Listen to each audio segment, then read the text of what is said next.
கும்மிடிப்பூண்டி அதை சுற்றி இருக்கிற பகுதியில் மீஞ்சூர் பகுதியில் அந்த குடிநீரை கொண்டு வருவதற்காக ஒரு திட்டம் தயாரிக்கப்பட்டது. அது ரூரல் டெவலப்மெண்ட் நம்முடைய ஊரகத்துறையின் சார்பாக செய்கிறோம் என்று சொல்லி அவர்கள் எடுத்திருக்கிறார்கள்.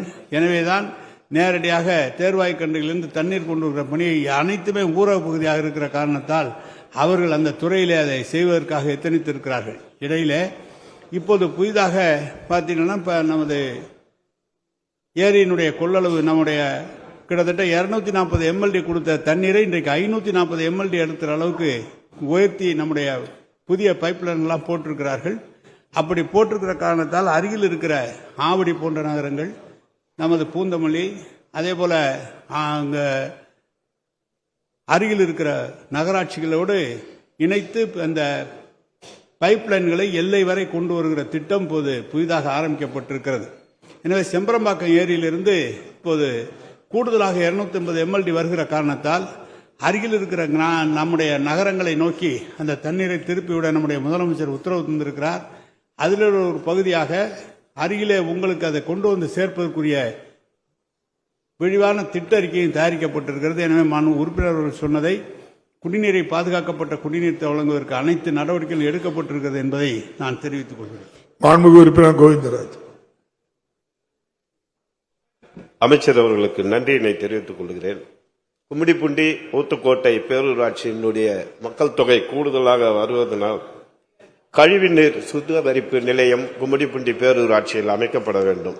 கழிவுநீர் சுத்திகரிப்பு நிலையம் அமைக்கப்படாததால் பக்கத்தில் உள்ள ஏரிகள் குளங்களில் கழிவுநீர் ஊற்றப்படுவதால் பெரும் பாதிப்புக்கு உள்ளாகி இருக்கின்றது. ஆகவே கழிவுநீர் சுத்திகரிப்பு நிலையமும் அதேபோல திடக்கழிவு மேலாண்மை நிலையமும் அமைத்து தருமாறு கேட்டுக்கொள்கிறேன்.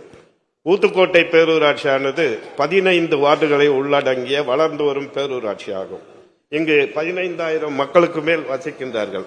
ஆகவே இங்கே திடக்கழிவு மேலாண்மையினை அமைத்து தர வேண்டும் என்றும், ஊத்துக்கோட்டை பேரூராட்சிக்கு உட்பட்ட 13வது வார்டில் 1991-92 ஜவஹர் வேலைவாய்ப்பு திட்டத்தின் கீழ் 76 தொகுப்பு வீடுகள் கட்டப்பட்டு பயனாளிகளுக்கு வழங்கப்பட்டது. இந்த வீடுகள் 35 ஆண்டு காலம் கடந்த நிலையில் பழுதடைந்திருக்கிறது. அதை ஏதாவது ஒரு திட்டத்தின் கீழ் சீரமைத்து தர வேண்டும் என்று தங்கள் வாயிலாக அமைச்சரை கேட்டு அமர்கிறேன். நன்றி, வணக்கம். மாண்புமிகு அமைச்சர் அவர்கள். மாண்பு பேரவைத் தலைவர்களே, பொதுவாக பேரூராட்சிகளிலும் நகராட்சிகளிலும் கழிவு நீரை சுத்தப்படுத்தி மீண்டும் அதை நல்ல நீராக மாற்றி நிலத்தடி நீரை பெருக்குவதற்குரிய திட்டங்களை தொடர்ந்து செய்து கொண்டிருக்கிறோம். மழைநீர் வடிகாலாக கொண்டு வருகிறோம். அதே மாதிரி கழிவுநீர் வடிகால்களும் அமைத்து வரப்படுகிறது. எல்லா பேரூராட்சியிலும் திடக்கழிவு மேலாண்மை திட்டத்தை இப்போது நிறைவேற்றி கொண்டு வருகிறோம். ஒவ்வொரு இடத்திலும் அந்த கழிவுகளை காய வைத்து அதை உரமாக்கி மறுபடியும் விவசாயத்திற்கு கொண்டு வருகின்ற பணியையும் செய்து கொண்டிருக்கிறோம். ஊத்துக்கோட்டை பகுதியை நம்முடைய அமைச்சர் உறுப்பினர் அவர்கள் கேட்டிருக்கிறார்கள். எனவே பரிசீலித்து அதிகாரிகளோடு தொடர்ந்து அதுக்கு வலியுறுத்தி அந்த பகுதியில் திடக்கழிவு மேலாண்மை திட்டத்தை உண்டாக்குவதற்கு உரிய நடவடிக்கை எடுக்கப்படும் என்பதையும் தெரிவித்துக் கொள்கிறேன். அதேபோல் அவர் சொல்கிற போது குடிநீர் பிரச்சனை சொல்லியிருக்கிறார். குடிநீரிலிருந்து வருகிற போது கழிவுநீர் அதை சுத்திகரிப்பு மீண்டும் நிலத்தடி நீரை உருவாக்குகிற திட்டம் தான் இன்றைக்கு நகராட்சி பகுதியிலும் பேரூராட்சி பகுதியிலும் தண்ணீரை கொடுத்து அதை சாக்கடையாக மாறி மறுபடியும் குளங்களில் சென்றடைவதை மாற்றுவதற்காக தான் ஆங்காங்கு இன்றைக்கு நீரை சுத்தப்படுத்துகிற அந்த பணி தொடங்கி இருக்கிறோம். அதையும் பல இடங்களில் தொடர்ந்து நடைபெற்றிருக்கிறது. பெரிய பெரிய நகரங்களெல்லாம் இது முடிந்து நன்னீராக மாற்றி மீண்டும் விவசாயத்திற்கும் அல்லது தொழிற்சாலையில் இருக்கிற அவங்களுடைய கார்டன் அதற்காக தந்து கொண்டிருக்கிறோம். மீண்டும் அந்த பணியை எல்லா இடங்களிலும் உருவாக்குவதற்காக இந்த அரசு தொடர்ந்து முயற்சி எடுக்கும் என்பதையும் தெரிவித்துக் கொள்கிறேன். மாண்புமிகு உறுப்பினர் ரவி.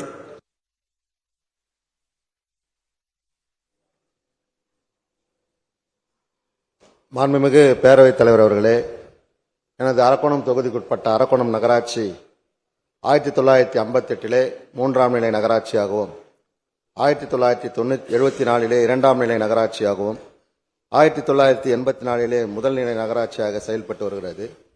சென்னைக்கு மிக அருகாமையில் வளர்ந்து வரக்கூடிய நகரமாகும். சிஎம்டிஏ எல்லைக்குள்ளே சேர்ந்திருக்கிறது. பாதாள சாக்கடை திட்டமும் அங்கே செயல்படுத்தி வரப்படுகிறது. இந்த அரசு விதி 9 கோடிக்கு மேலே நகராட்சிக்கு வருவாய் வந்தால் அந்த நகராட்சியை தேர்வு நிலை நகராட்சியாக தரம் உயர்த்தலாம் என்று இருக்கிறது. அரக்கோணம் நகராட்சியிலே 10 கோடிக்கு மேலே வருவாய் வருகிறது. ஆகவே அந்த கிட்டத்தட்ட 42 வருடங்களாகவே முதல்நிலை பேரூர் நகராட்சியாக செயல்பட்டு வருகிறது. ஆகவே மாண்புமிகு அமைச்சர் அவர்கள் அரக்கோணம் முதல்நிலை நகராட்சியை தரம் உயர்த்தினால் கூடுதலாக நிதி வரும். பாதாள சாக்கடை திட்டமெல்லாம் செயல்படுத்தப்பட்டு வருகிறது. ஆகவே அண்ணன் அவர்கள் அந்த முதல்நிலை நகராட்சியை தேர்வுநிலை நகராட்சியாக தரம் உயர்த்தி அதற்கு அங்கே இருக்கக்கூடிய அந்த பழைய கட்டடத்தை அகற்றி புதிய கட்டிடத்தை கட்டித்தருமாறு, நகராட்சி கட்டிடத்தை கட்டித்தருமாறு முன்வருவாரா என்பதை தாங்கள் வாயிலாக அறிய விரும்புகிறேன். மாண்புமிகு அமைச்சர் அவர்கள். மாண்பு பேரவைத் தலைவர்களே, மாண்பு உறுப்பினர்கள், அந்த பகுதி புதிதாக ஒருவர் கூட மிகவும் நெருக்கமான ஜனத்தொகை அதிகமாக இருக்கிற காரணத்தால் பேருந்து நிலையத்தை கூட தனியாக ஒன்று உருவாக்க வேண்டும் என்று சொன்னார்கள். அதற்கான இடமும் ஒரு தனியார் ஒரு 15 ஏக்கர் 20 ஏக்கர் கொடுக்கிறேன் என்று சொல்லியிருக்கிறார்கள். எனவே பாதாள சாக்கடை திட்டம் நிறைவேற்றுவதற்கும் போதிய வருவாய் இருக்குமானால் தேர்வுநிலை நகராட்சியாக தரம் உயர்த்தில் எந்த பிரச்சனையும் இல்லை. மாண்பு உறுப்பினர் சொன்னதை அதிகாரிகள் மூலம் அதை செய்ததற்குரிய நடவடிக்கை எடுக்க வேண்டும் என்பதை தெரிவித்துக் கொள்கிறேன். மாண்புமிகு உறுப்பினர் சிவகுமார். மாண்புமிகு பேரவைத் தலைவரே வணக்கம்.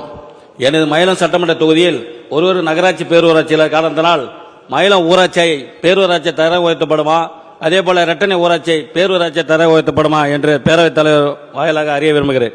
மாண்புமிகு அமைச்சர் அவர்கள். மாண்பு பேரவைத் தலைவரே, மாண்பு உறுப்பினர் அவர்கள், நான் ஏற்கனவே பதில் சொல்லியிருக்கிறேன். பேரூராட்சியாக தரம் உயர்த்துகிற போது கிராமங்களில் இருக்கிற 100 நாள் வேலை திட்டம் பாதிக்கிறது என்று மக்கள் எதிர்ப்பு தெரிவிக்கிறார்கள். நாங்கள்லாம் ஊராட்சியாக இருக்கோம் என்று சொல்லியிருக்கிறார்கள். எனவே ஏகோபித்து ஒரு முடிவெடுத்து வருமானால் துறையினுடைய அமைச்சரை பேசி அவர்கள் ஒப்புதல் தருவார்களே, ஆனால் அது பேரூராட்சியாக தரம் உயர்த்துவதில் ஒன்றும் கருத்தல்ல. அவருடைய ஒப்புதல் பெற வேண்டும். அது கமிட்டி இருக்கிறது. கமிட்டியின் மூலமாக ஒப்புதல் பெறப்பட்டால் செய்யலாம். மாண்புமிகு உறுப்பினர் ஐயப்பன். பேரவைத் தலைவர் அவர்களே, உசிலம்பட்டி சட்டமன்ற தொகுதி உசிலம்பட்டி நகராட்சியில் புதிய பேருந்து நிலையம் கட்டுமான பணி நடைபெற்று வருகிறது. அது விரைவில் மக்கள் பயன்பாட்டிற்கு வர இருக்கிறது. அந்த பேருந்து நிலையத்தில் கட்டிடத்தில் அம்மா உணவகம் கட்டிட அமைப்பு இல்லை. எனவே புதிய பேருந்து நிலையம் திறக்கின்ற பொழுது அம்மா உணவகத்துக்கான கட்டமைப்பை உருவாக்கி அம்மா உணவகமும் அதில் திறக்கப்பட வேண்டும் என்று மாண்புமிகு பேரவைத் தலைவர் வாயிலாக மாண்புமிகு அமைச்சர் அவர்களை கேட்டுக்கொள்கிறேன். மாண்புமிகு அமைச்சர் அவர்கள். மாண்பு பேரவைத் தலைவர்களே, உசிலம்பட்டி நகராட்சிக்கு ஒட்டி இருக்கிற பகுதி ஒன்றியத்திற்கு சொந்தமான பகுதி. அதிலே அவர்கள் தரைக்கடை போட்டு அவர் வியாபாரம் செய்து கொண்டிருக்கிறார்கள். ஒன்றியத்திலிருந்து கேட்டிருக்கிறோம், நகராட்சியினுடைய வளர்ச்சிக்காக அந்த இடத்தை கேட்டிருக்கிறோம். அது பரிசீலனையில் இருக்கிறது. அம்மா உணவு வேண்டும் என்று சொன்னால் இடம் இருக்குமானால் உடனடியாக அதை ஆரம்பித்துக் கொடுப்பதிலே ஒன்றும் கருத்து வேறுபாடு இல்லை. எல்லா இடங்களிலும் செய்யலாம். அதில் ஒன்று. மாண்புமிகு உறுப்பினர் KN விஜயகுமார்.